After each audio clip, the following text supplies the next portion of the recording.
बड़ी कीमतों के साथ आज दिल्ली में पेट्रोल 97 रुपए 1 पैसे प्रति लीटर तो डीजल 88 रुपए 27 पैसे प्रति लीटर पर पहुंच गया। पेट्रोल तो महंगा है ही है, वैसे हमें दिक्कत होती है, हम नौकरी वाले आदमी हैं, रोजाना पता नहीं कम पैसे हैं, जैसे जैसे गुजारा होता है अपना।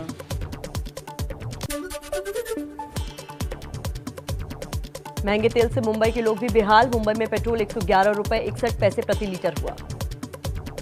कुछ कमाएगा कुछ करेगा तो इधर उधर चला जाता है, हर चीज का भाव बढ़ गया है। क्या करेगा इतने महंगे में, क्या करेगा, क्या गाड़ी चलाएगा, क्या तेल भराएंगे। पेट्रोल का दाम कम करना चाहिए, नहीं तो फिर पब्लिक ट्रांसपोर्ट जो इतना भरा हुआ रहता है बस वगैरह, तो वो तो यूज ही नहीं कर सकते।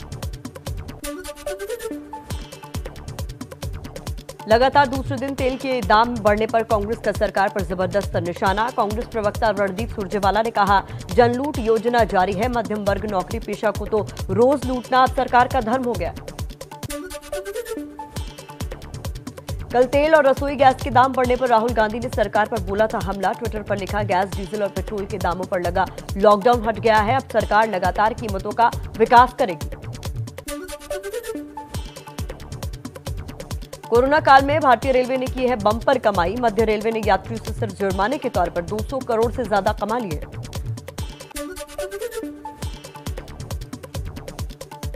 लोकसभा में केंद्रीय मंत्री नितिन गडकरी का बयान, 2024 तक अमेरिका जैसी होंगी भारत की सड़कें। पीएम की आत्मनिर्भर योजना के तहत हो रहा है काम। मैं इस सदन को विश्वास दिलाना चाहता हूं कि 2024 समाप्त होने के पहले हिंदुस्तान का रोड इंफ्रास्ट्रक्चर अमेरिका के बराबर होगा, ये विश्वास मैं दिलाना चाहता हूं। आज दोपहर 2:30 बजे उत्तराखंड के मुख्यमंत्री पद की शपथ लेंगे पुष्कर सिंह धामी। शपथ ग्रहण समारोह में पीएम मोदी, अमित शाह, राजनाथ सिंह, योगी आदित्यनाथ, शिवराज सिंह चौहान समेत कई बड़े नेता मौजूद रहेंगे। शपथ से पहले पुष्कर सिंह धामी पहुंचे देहरादून के टपकेश्वर महादेव मंदिर, मांगा आशीर्वाद। मैं हमेशा से टपकेश्वर महादेव में हमेशा आता रहा हूं और चुनाव के पश्चात आज चूंकि सरकार का विधिवत रूप से काम शुरू होने जा रहा है। उत्तराखंड में गणेश जोशी, धन सिंह रावत, सतपाल महाराज, अरविंद पांडे, प्रेमचंद्र अग्रवाल, मदन कौशिक, बिशन सिंह चुफाल और बंशीधर भगत बन सकते हैं मंत्री। उत्तराखंड मंत्रिमंडल में नए चेहरे भी देखने को मिल सकते हैं। चेहरों में रितु खंडूरी, सौरभ बहुगुणा, शिव अरोड़ा, विनोद चमोली और मोहन सिंह बिष्ट के नाम शामिल। उत्तराखंड में आज बनने वाली सरकार के संभावित मंत्रियों की शामिल रेखा आर्या ने भी शपथ से पहले पूजा अर्चना की। मुझे लगता है कि हम सबको इस बात का धैर्य है कि उत्तराखंड के हित में अच्छा और बेहतर निर्णय होगा, तो उस विश्वास के साथ में हम सब लोग हैं, जो भी निर्णय होगा उसे स्वीकार करेंगे। यूपी में सीएम योगी की शपथ ग्रहण को भव्य बनाने की तैयारियां जोरों पर। कल होगी बीजेपी विधायक दल की बैठक। 25 मार्च को शाम 4 बजे कान्हा स्टेडियम में सीएम पद की शपथ लेंगे योगी आदित्यनाथ। योगी के शपथ ग्रहण में बीजेपी शासित 12 राज्यों के सीएम, 5 राज्यों के डिप्टी सीएम को न्योता। अयोध्या, हरिद्वार, मथुरा के संतों को भी निमंत्रण। यूपी के बड़े उद्योगपतियों को भी बुलाएंगे। यूपी के बाद अब एमपी में भी अपराधियों की संपत्ति पर चलेगा बुलडोजर। भोपाल में सीएम शिवराज का ऐलान। मध्य प्रदेश में जितने गुंडे और अपराधी हैं वो भी सुन लें, अगर गरीब कमजोर की तरफ हाथ उठा तो मकान खोद के मैदान बना दूंगा, मैं चैन से नहीं रहने दूंगा किसी भी। एमपी में सीएम शिवराज सिंह चौहान अब बुलडोजर बाबा की तर्ज पर बुलडोजर मामा के नाम से मशहूर हो रहे हैं। भोपाल के कोलर से विधायक रामेश्वर शर्मा ने सरकार के दूसरे कार्यकाल पर जश्न पर घर पर बुलडोजर रखकर जश्न मनाया। और जो माँ बहन बेटी की तरफ गलत नजर से देखेंगे वो छोड़े नहीं जाएंगे। कानून सजा देगा लेकिन बुलडोजर भी चलेगा, जमींदोज कर दिए जाएंगे। गोवा में प्रमोद सावंत 28 मार्च को लेंगे सीएम पद की शपथ। पीएम मोदी भी शपथ ग्रहण समारोह में शामिल होंगे। पंजाब के सीएम भगवंत मान ने अस्थायी कर्मचारियों के लिए बड़ी घोषणा की। ग्रुप सी और डी के 35,000 कर्मचारी स्थायी होंगे। पंजाब में आज भ्रष्टाचार के खिलाफ शिकायत के लिए हेल्पलाइन नंबर जारी करेगी सरकार। 17 मार्च को सीएम भगवंत मान ने ऐलान किया था।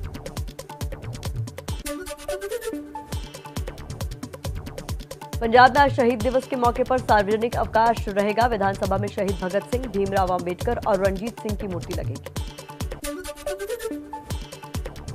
दिल्ली में भगत सिंह के नाम पर खोला जाएगा स्कूल। सीएम अरविंद केजरीवाल ने किया ऐलान, इसमें मुफ्त शिक्षा दी जाएगी।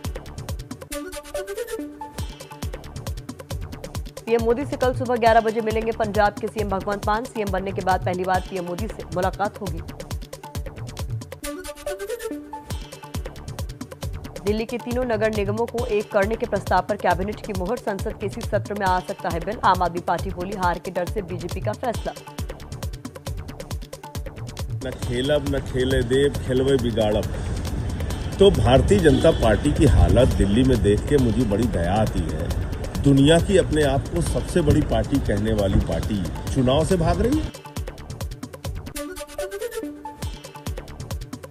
हरियाणा विधानसभा में धर्म परिवर्तन विरोधी बिल पास हुआ। कांग्रेस ने बिल का विरोध करते हुए किया जोरदार हंगामा। हैदराबाद के सिकंदराबाद में एक गोदाम में लगी भयंकर आग। बोईगुड़ा इलाके में लगी आग में जलकर 11 लोगों की मौत। एक शख्स को गंभीर हालत में बचाया गया। अभी भी कुछ लोग फंसे हुए हैं। राहत और बचाव का कार्य जारी है।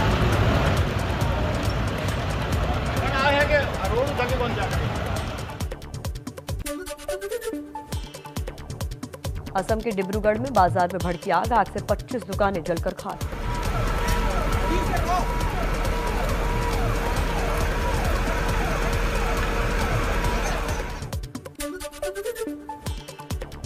बरेली के लूथरा प्लाजा में आग में जलकर लाखों का सामान खाक हुआ। बिल्डिंग में फंसे लोगों को तार के सहारे बाहर निकाला गया।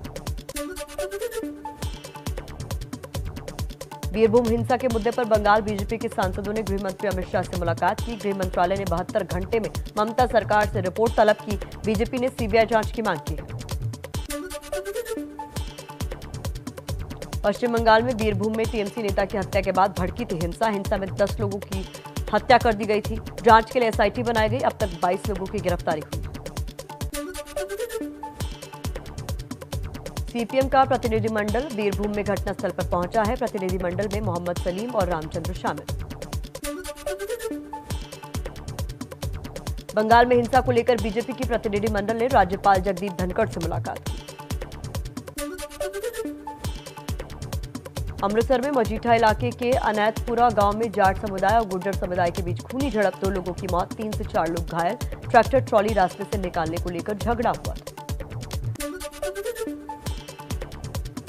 गाजियाबाद में पुलिस और बदमाशों के बीच मुठभेड़। 2 बदमाशों को गोली लगी। सोमवार को लोनी इलाके में दिल्ली पुलिस के रिटायर्ड दारोगा की हत्या में शामिल थे बदमाश।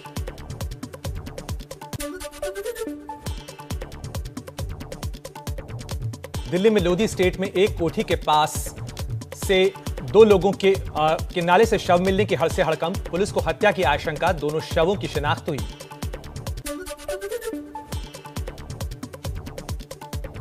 श्रीनगर के सौरा इलाके में आतंकियों के साथ मुठभेड़ में जम्मू कश्मीर पुलिस के जवान आमिर हुसैन हुए शहीद।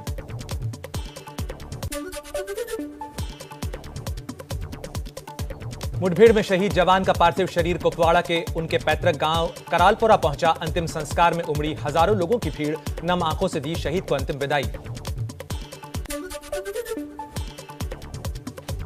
मुंबई में ऑटो रिक्शा चोर गैंग का पर्दाफाश। पुलिस ने 2 लोगों को गिरफ्तार किया। मुंबई से ऑटो चोरी कर सोलापुर में बेच देते थे ऑटो।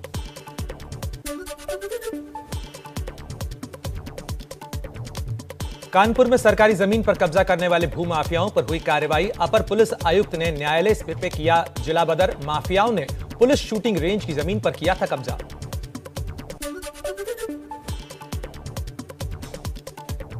प्रधानमंत्री आज शाम वीडियो कॉन्फ्रेंसिंग के जरिए कोलकाता के विक्टोरिया मेमोरियल हॉल्स के विप्लवी भारत गैलरी का उद्घाटन करेंगे।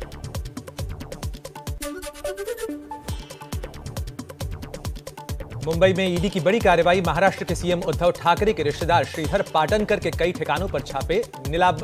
नीलांबरी अपार्टमेंट के 11 फ्लैट सील। बीजेपी का निशाना। कहा घोटालेबाजों को छोड़ेंगे नहीं।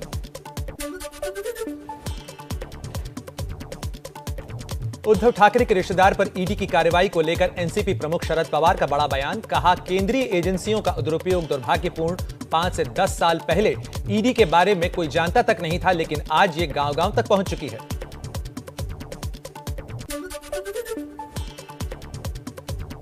मनी लॉन्ड्रिंग केस मामले में नवाब मलिक की संपत्तियों पर ईडी के छापे। नवाब मलिक पर खरीद फरोख्त में नियमों के उल्लंघन का आरोप। ईडी को नवाब मलिक के बेटे फराज मलिक की तलाश है।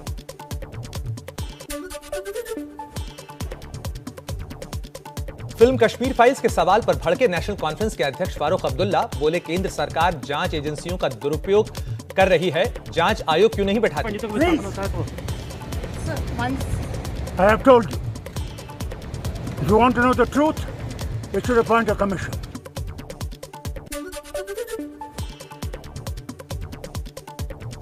बिहार में जहरीली शराब से मौत पर सियासत गर्म। आरजेडी के नेता शिवानंद तिवारी ने नीतीश सरकार की शराबबंदी को लेकर उठाए सवाल।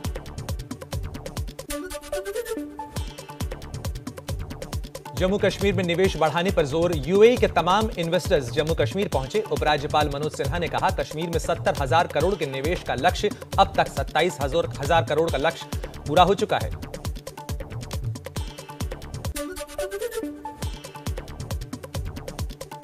देश में एक दिन में कोरोना के 1800 से करीब नए केस सामने आए। 62 मरीजों की मौत। एक दिन पहले से करीब 200 केस ज्यादा आए हैं।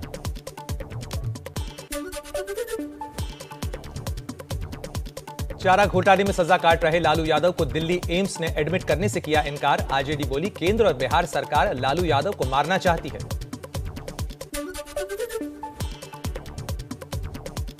यूक्रेन और रूस के बीच चल रही जंग का आज 28वां दिन। यूक्रेन का दावा, जंग में अब तक 117 बच्चे मारे गए हैं, 155 बच्चे घायल हुए। यूक्रेन की राजधानी कीव के करीब भीषण जंग। रूस की सेना से भिड़ी Sheikh Mansur volunteer battalion. Dzhokhar battalion के सदस्यों ने इस बटालियन का गठन किया था। यूक्रेन के निकोलाएव में रूसी फौजों की गोलाबारी के बाद एक गोदाम में आग लग गई। आग खड़ी कारों तक फैल गई।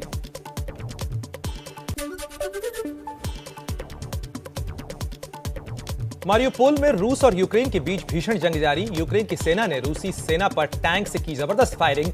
अजोव रेजिमेंट ने वीडियो साझा किया। मारियोपोल में यूक्रेन की सेना का संघर्ष जारी है। यूक्रेन की सेना ने एक रूसी रैप्टर पेट्रोलिंग नौका को मार गिराया। रूस के काला सागर बेड़े ने यूक्रेन की सेना पर किया हमला। सेवरोस्तोपोल में क्रूज मिसाइलों और छोटे रॉकेट से ताबड़तोड़ किए हमले। रूस के निशाने पर आया यूक्रेन का क्रामाटोर्स्क। रूसी फौज ने जबरदस्त बमबारी की।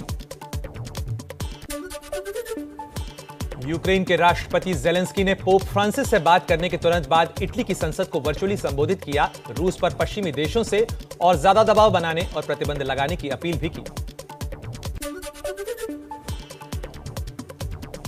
यूक्रेन पर संयुक्त राष्ट्र महासभा का आपातकालीन विशेष सत्र आज से फिर होगा शुरू। यूक्रेन पर एक मसौदा प्रस्ताव पर आज मतदान होना है।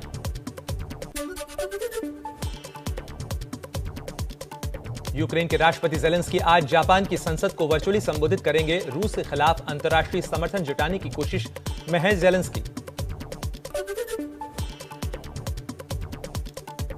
इटली के रेड क्रॉस की मदद से 80 से ज्यादा कमजोर यूक्रेनी शरणार्थी रोम पहुंचे। इसमें बीमार, दिव्यांग और बुजुर्ग लोग शामिल हैं।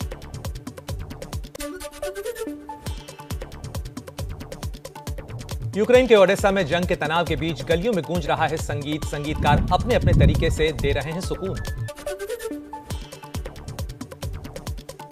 सियासी संकट के बीच पाकिस्तान डे की परेड में पीएम इमरान खान और सेना प्रमुख बाजवा ने मिलाए हाथ। पाकिस्तान में मौजूद राजनीतिक संकट के पीछे एक बड़ी वजह सेना और इमरान खान के रिश्तों में आया तनाव भी है। ओआईसी देशों के सम्मेलन में इमरान खान का बयान, कहा इस्लामोफोबिया के लिए कुछ मुस्लिम देशों के प्रमुख ही जिम्मेदार हैं।